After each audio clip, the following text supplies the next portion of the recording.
अस्सलाम वालेकुम। कैसे हैं आप सब? उम्मीद करती हूँ खैरियत से होंगे। हम नॉवल पढ़ रहे थे हयाम। आइए बढ़ते हैं अपने नॉवल की तरफ। Here we go। वो अपनी माँ को सुकून की दवा देकर सुलाकर कमरे से निकला। लाउंज मध्यम जलती रोशनियों से रोशन था। रोशनी और अंधेरे का ये मिला जुला सा मंजर आंखों को सुकून दे रहा था, लेकिन दिल अंगारों पर लौट रहा था। बुखारी हाउस में छाई खामोशी काट खाने को दौड़ती थी। वो सीढ़ियां फैलांगता हुआ ऊपरी की मंजिल आया और मशल के कमरे की तरफ चल दिया। मशल के कमरे का दरवाजा खुला था, जहां बादल पहले से ही टेक लगाए अंदर को खड़ा था। आसर चलता हुआ बादल तक आया और वहीं खड़ा हो और अंदर का मंजर देखने लगा। मशल बेड के किनारे से टेक लगाए जमीन पर बैठी थी। आंसू रुकने का नाम ही नहीं ले रहे थे। सामने खाना पड़ा हुआ था, वहां हर एक को पकड़ पकड़ कर खाना खिलाने का हिसाब था। परीशे वहीं जमीन पर एक तरफ बैठी उसका हाथ थामे उसे देख रही थी। मशल के आंसू आहिस्ता आहिस्ता अपना वजूद खोने लगे। शायद आंसुओं का समंदर बह चुका था। वक्फे वक्फे से हिचकियों का सिलसिला जारी था। मशल, अब खाना खा लो। मशल ने चेहरा उठाकर परी को देखा। रोने की वजह से उसकी आंखें भी सूज चुकी थी। मेरा बाप मरा है परी, मैं कैसे खा लूं? फासिल ने कुर्ब से आंखें मूंद ली। ठीक कहती हो तुम कैसे खा सकती हो? आज से चंद साल पीछे जब मैं तुम्हारी जगह थी तब मैं भी नहीं खा सकी थी। ये जो बाप होते हैं, इन्हें नहीं मरना चाहिए मशल। ये अपने साथ साथ औलाद के सर पर से शफकत का साया और पांव के नीचे से जमीन खींच जाते हैं। मशल ने चेहरा एक मरतबा फिर उसकी जानिब किया। परी के आंसू बहने लगे थे। ये बात हम बहुत देर से समझते हैं कि जो चला गया उसके लिए शायद मजीद जिंदगी बहुत भारी होती। उनके लिए इस दुनिया से चले जाना ही बेहतर होता। अगर ऐसा ना हो तो हम अपने प्यारे को कैसे तकलीफ में देख सकते हैं? मशल ने याद करना चाहा इसके वो कितनी तकलीफ में थे।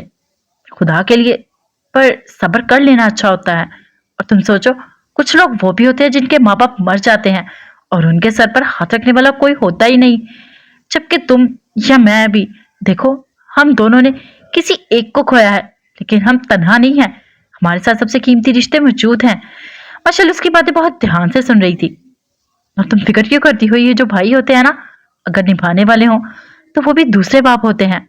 और तुम्हें क्या अपने भाइयों से ये उम्मीद भी नहीं है कि वो तुम्हारे सर पर हाथ रखकर तुम्हें दुख समेट लेंगे? मशल ये आंखें ना जाने कैसे फिर भर आई। सर नामे हिलाती वो बोलने लगी। ऐसा तो नहीं कहा मैंने। मुझे मालूम है मेरे भाई मेरे लिए कुछ भी कर सकते हैं। तो फिर भाइयों की भी मैं मानना पड़ेगी ना तुम्हें। बस अलब मजीद खड़ा नहीं कर सकता था। वो नम आंखें लिए चलता हुआ वहीं मशल के पास जा बैठा। आप जो कहेंगे मानूंगी। अब आप ही तो है मेरे सब कुछ। बादल ने उसके सर पर हाथ रखा। चलो फिर खाना खाओ। आपने भी तो कुछ नहीं खाया होगा, आपको भी खाना पड़ेगा। उसका बिल्कुल दिल ना था, लेकिन वो इसे कैसे मना कर सकता था। आरस भाई, आप ही आ जाएं। परी ने खड़े होते ही दरवाजे पर खड़े आरस को मुखातिब किया। नहीं, मैं खा चुका हूँ। बादल ने मुड़कर शिकायती नजरों से उसे देखा। वो जानता था आरस हसन बातों में लगाकर किसी को भी पागल बना सकता था, और यकीनन अपनी माँ के साथ उसने यही किया होगा। चंद एक लुकमों के अलावा मजाल होगी जो वो कुछ खा लिया होगा। बादल के यूं देखने पर आरस ने निगाहें फेर ली। मेरे कहने पर भी नहीं खाएंगे? मशल की आवाज पर वो अपनी बहन को देखने लगा। आ जाए। उसके एक बुलावे पर एक भाई कमजोर पड़ गया था। वो चलता हुआ उन दोनों तक आया और वहीं बैठ गया। अब वो लोग यूं खाना खा रहे थे कि आरस और बादल एक एक करके अपनी बहन की भूख मिटा रहे थे, जबकि वो एक बहन माँ बनकर अपने दोनों भाइयों को खाना खिलाने में मसरूफ हो गई थी। अब सारी जिंदगी इन बहन भाइयों को यूं ही एक दूसरे का ख्याल रखना था। वो तीनों दिल ही दिल में यह हद कर चुके थे। मैं चाय बना कर लाती हूँ। बड़ी मुस्कुराकर वहां से चले गई। उन तीनों को एक साथ वक्त गुजारने की जरूरत थी। अब प्रीशे रहमान, प्रीशे हसन थी। वो इस घर का फर्द थी। उसे बाकी घर के अफराद को भी देखना था। वो दिल से अपनी तमाम जिम्मेदारी अपने फर्ज निभा रही थी। हयाम ने अम्मा बेगम को अपना मोबाइल दे दिया था, जो वो छुपा कर रख दी आई थी। उसके मुताबिक अब उसे उसकी जरूरत ना थी। अम्मा बेगम ने उसे कुछ न कहा। वह जानती थी हयाम पहले दिन से खाली हाथ ना थी, लेकिन खामोशी पर इक्तफा करना हार जाने से नहीं था। वो इस वक्त अपने कमरे में मौजूद थी, खामोश दीवारों को तकती। कुछ सोचकर वो बेड से उठी। कमरे में रोशनी के नाम पर महज बेड के दोनों तरफ रखे साइड टेबल्स पर जगमगाते लैंप थे। वो चलती हुई ड्रेसिंग टेबल तक आई। उसे याद आया कि मिनाल ने उसके मुतालिक कुछ कहा था। न जाने वह कौन सी चीज थी जिसे इसकी जरूरत पड़ जानी थी। शायद वक्त आ गया था कि वो अब देख ले। उसके अंदर कुछ खालीपन था। उसने ड्रेसिंग टेबल की जानिब हाथ बढ़ाकर हैंडल खींचा تو وہ کسی میز کی طرح باہر کو کھینچتا چلا آیا، بالکل ویسے ہی جیسے کہ شاید اس نے کہیں آن لائن کسی وینٹیج شوٹ میں دیکھا تھا۔ بہت سی ماڈلز وہاں بیٹھ کر یوں ظاہر کرتی جیسے کہ کوئی خط لکھ رہی ہوں، وہ بالکل ویسا ہی تھا، اور شاید اسی کام کے لیے، کیونکہ وہاں ایک لمبی کتار مختلف طرز کے کلموں سے بھری پڑی تھی۔ ایک طرف لکڑی کا باکس تھا، اس سے ملتا جلتا ایک شہر میں بھی تھا، حیام کے پاس، جس کے اندر عرض کو لکھے ان گنت خطوط قید تھے۔ اس بکسے کے ساتھ کورے کاغذ کا پلندہ تھا، شاید وہ لکھنے کے لیے تھا۔ سامنے بڑی کرسی وہ کھینچ کر بیٹھی، اس کے ہاتھ کی انگلیاں ہر ایک چیز کو چھو کر محسوس کرنے لگی۔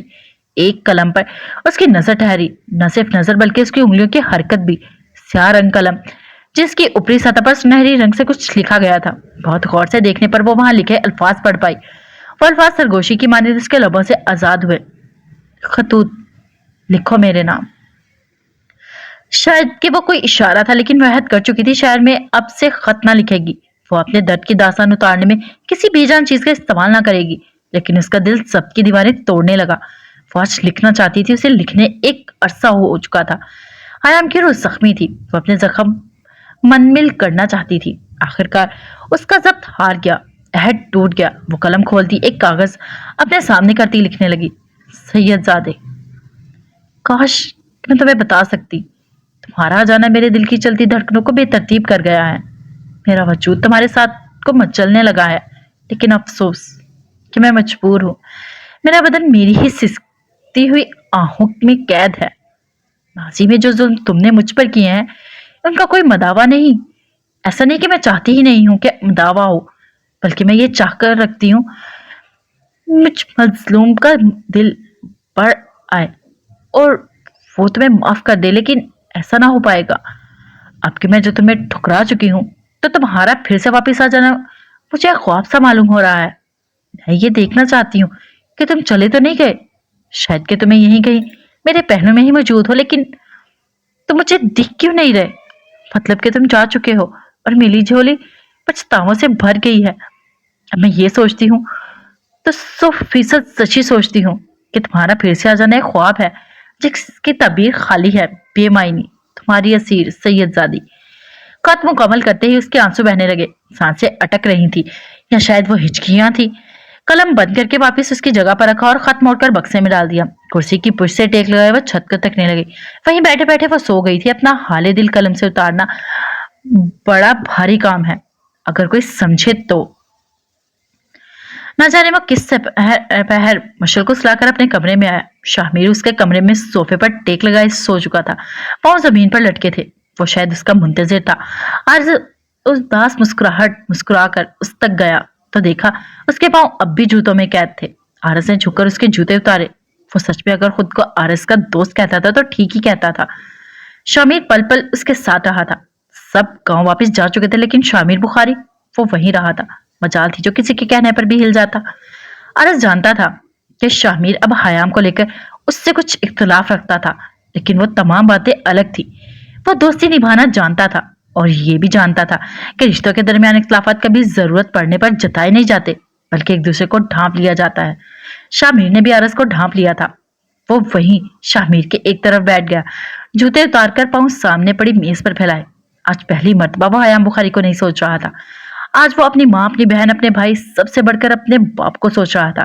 اس کی رات اپنوں کی فکر میں کھلی آنکھوں میں ہی گزری تھی، یہ تو طے تھا۔ اس کی آنکھ کان پڑتی فجر کی آواز سن کر کھلی۔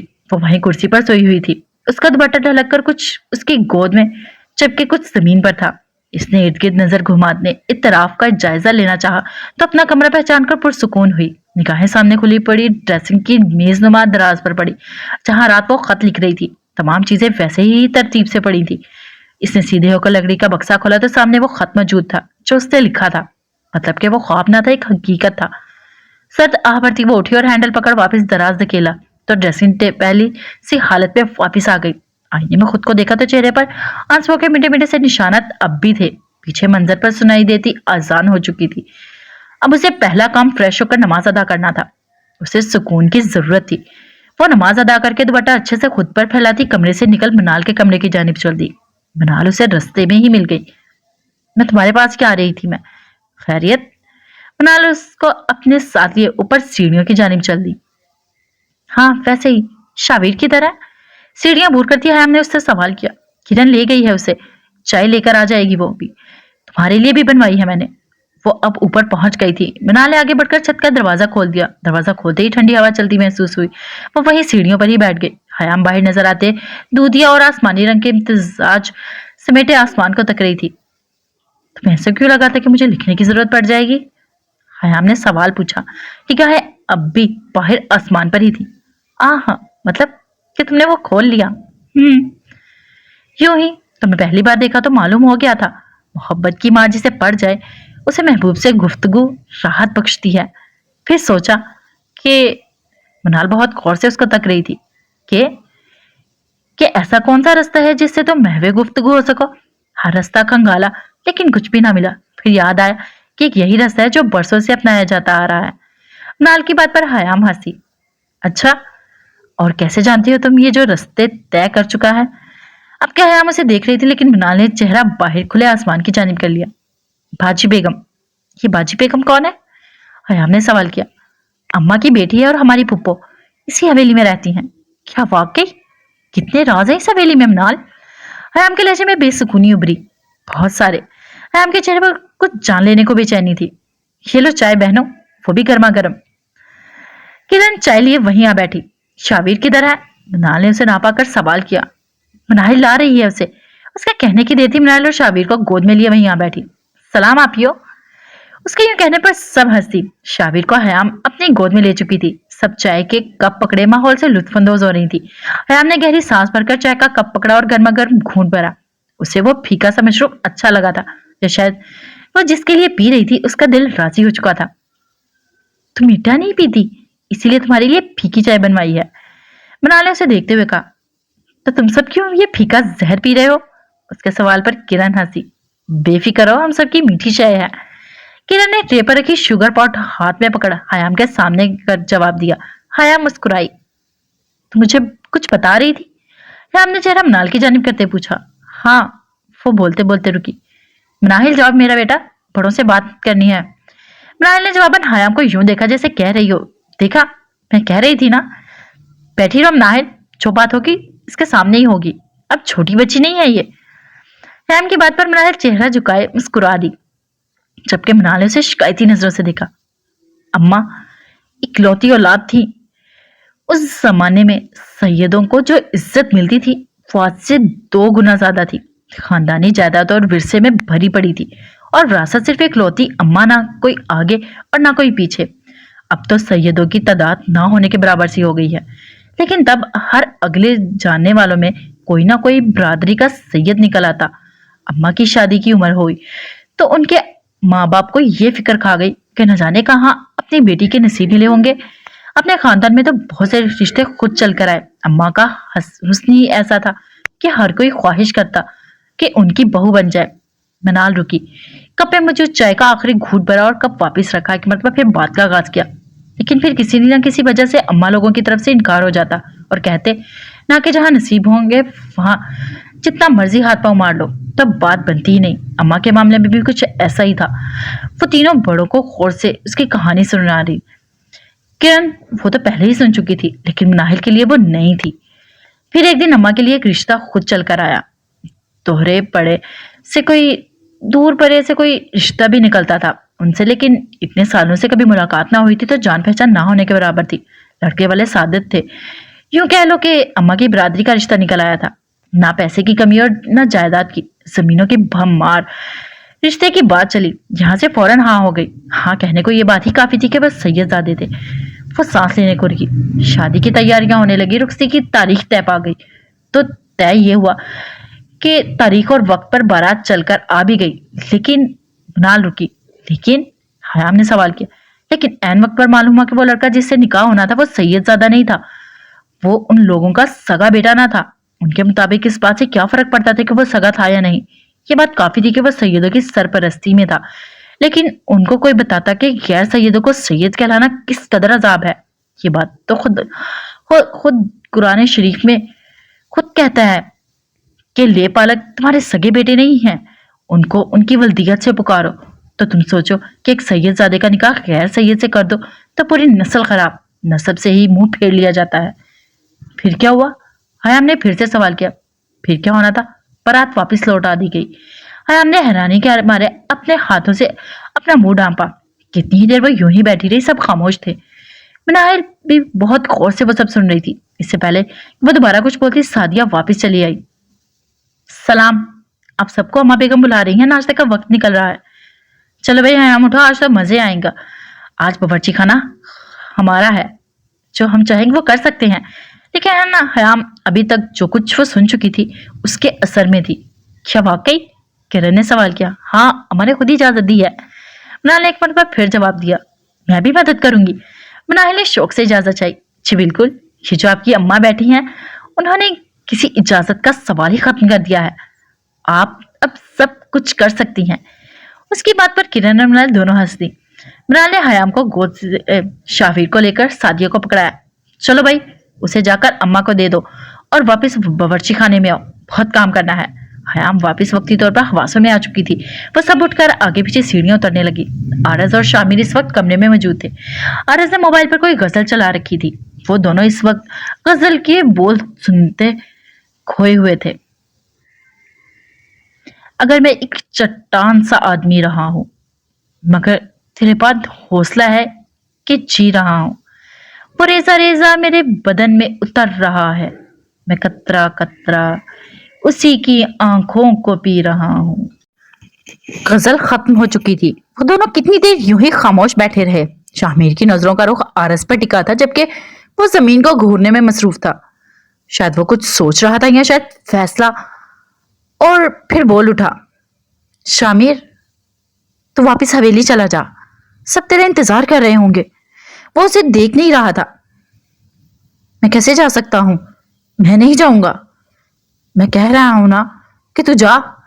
अम्मी की इद्दत का अरसा पूरा हो जाए तो अम्मी और मशल को चचा चाची के साथ वहीं भेज दूंगा और कोशिश करूंगा कि बादल भी परी को लेकर वहीं चला जाए। वो यकीनन फैसला कर चुका था। और तू? मैं यहीं रहूंगा अकेला। वो उसके लिए परेशान था। हाँ, किसी को तो यहां रहना होगा ना, काम भी देखना है, सब कुछ छोड़ा तो नहीं जा सकता। ठीक है, फिर मैं भी तेरे साथ यहां रहूंगा। मैंने कह दिया ना कि नहीं, बस जिद मत कर, वापस चला जा। खाला अम्मा को तेरी जरूरत होगी। शामिर मजबूर हो गया। वो भी ठीक ही तो कह रहा था। अम्मा को इसकी जरूरत पड़ सकती थी। एक वही तो था जो दिन दिहाड़े हवेली के अंदर आ जा सकता था और उसे वापस जाना पड़ेगा। उसे बहुत भारी दिल से यह फैसला किया था।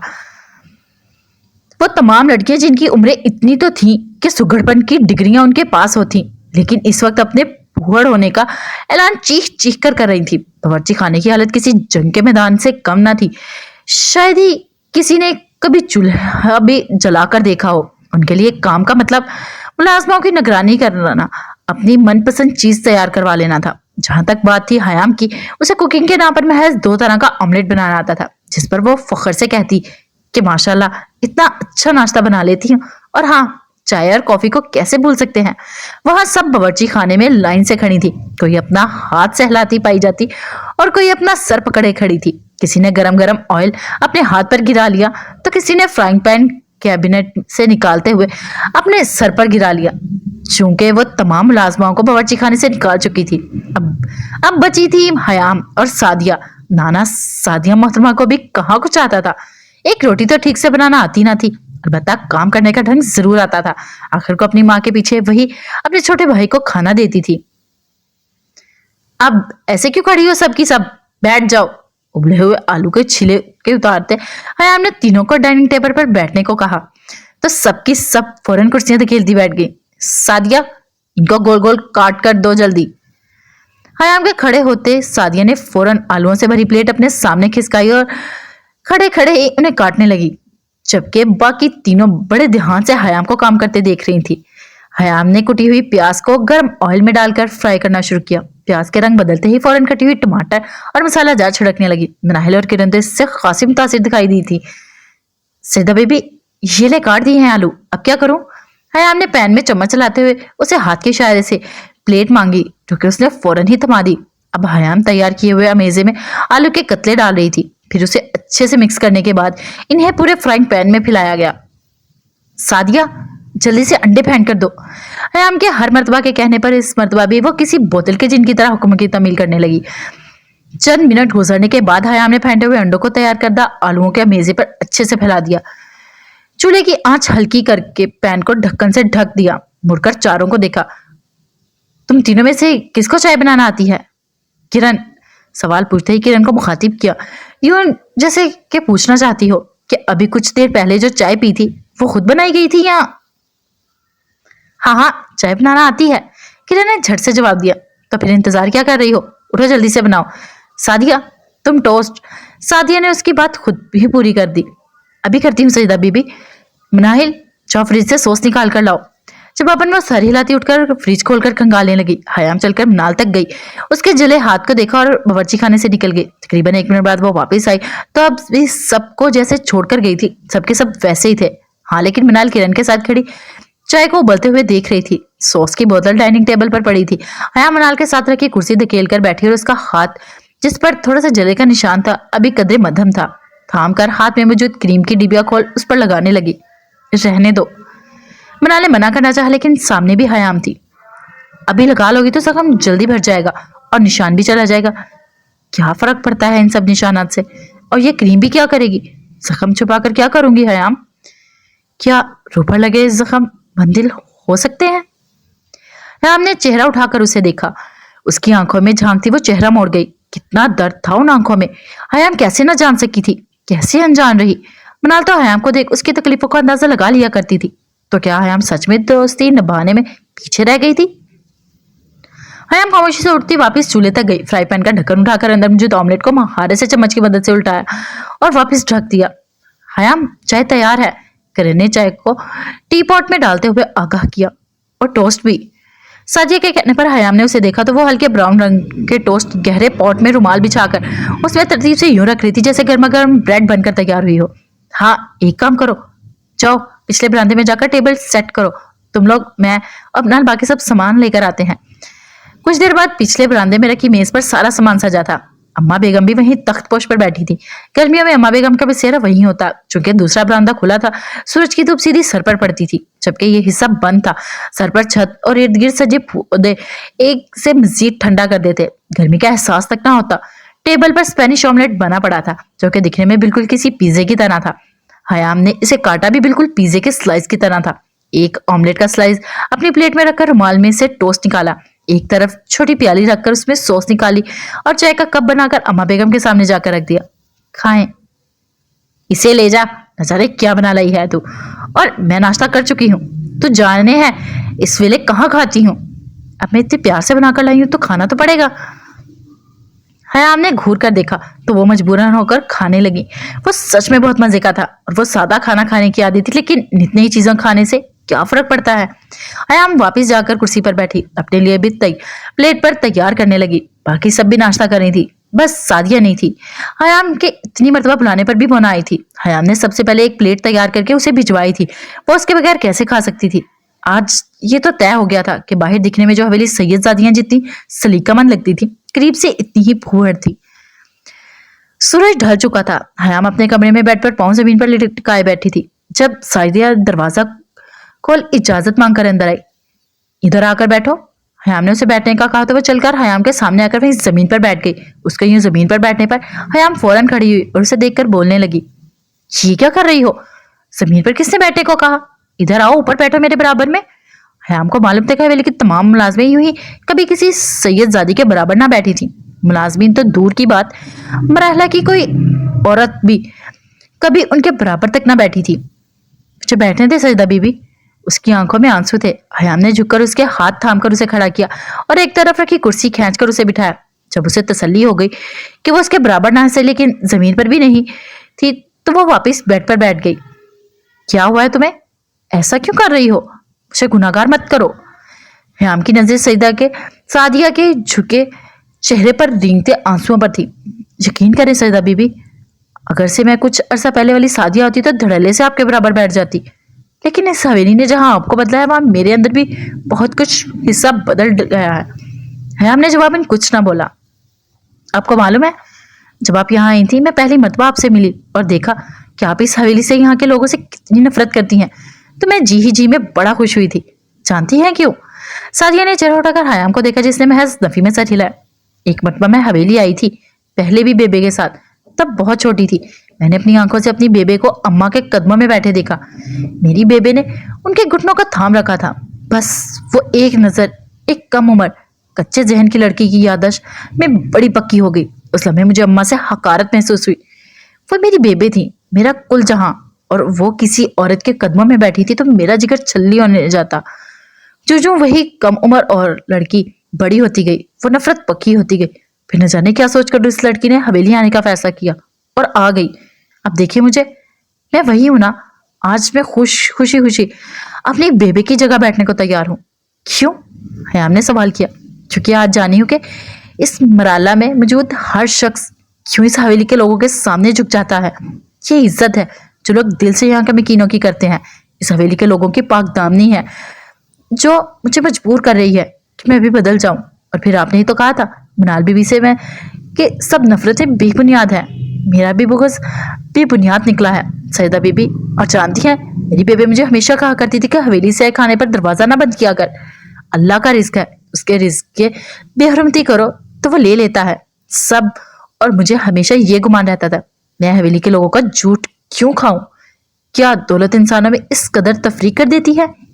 लेकिन आज जब आपने अपनी प्लेट भरने से पहले अपने मुंह का निवाला खुद से छीन कर मेरे हिस्से की झोली में डाल दिया तो मालूम हुआ मेरा गुमान सिर्फ गुमान ही था, और गुमान तो होते ही टूटने के लिए हैं। अब देखें मेरे इस झुके सर और मेरी आंखों में मौजूद शर्मिंदगी को। मैं बहुत गुनाहगार हूँ। मैं जानती हूँ कि आप एक दिन इस हवेली को सरता पाँव बदल देंगी। आपने बदल दिया है। मैं बेबे से कहती थी कि सैयदा बीबी खास है, वो बाकी सबकी तरह नहीं है। अब मैं बदल रही हूँ तो मुझे बदलने से ना रोके। मैं ऐसे नहीं कि आपके बराबरी में बैठने से इनकारी हूँ, कि हवेली के असूलों से डर गई हूँ, इसलिए नहीं बैठना चाहती कि कोई उसूल ही नहीं। इस हवेली में इज्जत है जिसका बीज मेरे दिल में बोकर उसका तना यूं मजबूत कर नशोनुमा पा गया है कि उसका बोझ मुझे झुकने पर मजबूर कर रहा है। मुझे झुकने से मत रोके। अब क्या हयाम के भी आंसू बह रहे थे। लेकिन सब लोग खुदा की नजर में बराबर हैं सादिया, तो मैं खुद के सामने झुकने की इजाजत दे भी दूं तो मेरा गुरूर, मेरा फख्र झुक जाएगा। अम्मा ठीक कहती थी। मेरी माँ, मेरे बाबा ने मेरी परवरिश अच्छी नहीं की। उन्होंने मुझे सैयद ज़ादी बनना नहीं सिखाया। खैर आज मुझे लगता है उन्होंने मुझे एक मुकम्मल औरत बनना भी कहाँ सिखाया है। हाँ, लेकिन मुझे इंसानियत ज़रूर सिखाई है। अब अगर इंसानियत की डोर भी छोड़ दूंगी तो मेरे माँ बाबा बिल्कुल फेल हो जाएंगे। मुझ पर यह जुल्म मत करो। इंसानियत कहती है कि मैं आपके कदमों में ना बैठूं तो नहीं बैठूंगी, लेकिन देखें आज जहां मैं बैठी हूं इससे ऊंचा कोई मुकाम है भी तो भी मुझे वहां ना बिठाइएगा। मुझे अपने बराबर मत आने दीजिएगा। हयाम ने चेहरा उठाकर उसे देखा और बोली, फिलहाल मैं तुमसे भी कहीं नीचे बस्ती में हूँ। मुझे खुद को तलाशने दो, फिर फैसला करेंगे खुदा की अदालत में कि कौन किसके बराबर बैठेगा। और यकीन करो मैं सैयदजादी होकर भी हार जाऊंगी। उसकी अदालत में सब बराबर हो जाएंगे, चाहे से कोई भी जात निकलती हो। ये मेरा वादा है कि बेशक इस हवेली के मुलाजिम इज्जत में सर झुका कर रखें, लेकिन एक दिन वो झुके हुए सर में भी हम सबके बराबर बैठे होंगे। हयाम वहां से उठकर बाथरूम की जानिब चल दी। जब रुक कर एक मरतबा फिर सादिया को पुकारा, तुम्हें ये क्यों लगता है कि मैं ये हवेली बदल दूंगी? इसके सवाल पर सादिया मुस्कुराकर खड़ी हुई, आंसू पोंछती चलकर हयाम के करीब आई। ध्यान से देखे, इस हवेली के लोगों के दिल आपने बदल दिए हैं, तो क्या आपके लिए मुश्किल है कि ये हवेली बदल जाए? वो कमरे से जा चुकी थी जबकि हयाम वही अपनी जगह जम गई। ओके, आज के एपिसोड के लिए इतना ही। फिर मिलते हैं नेक्स्ट एपिसोड में। अपना ख्याल रखिएगा, दुआओं में याद रखिएगा। हमें फीडबैक लास्ट भी दीजिएगा। फी अमान अल्लाह।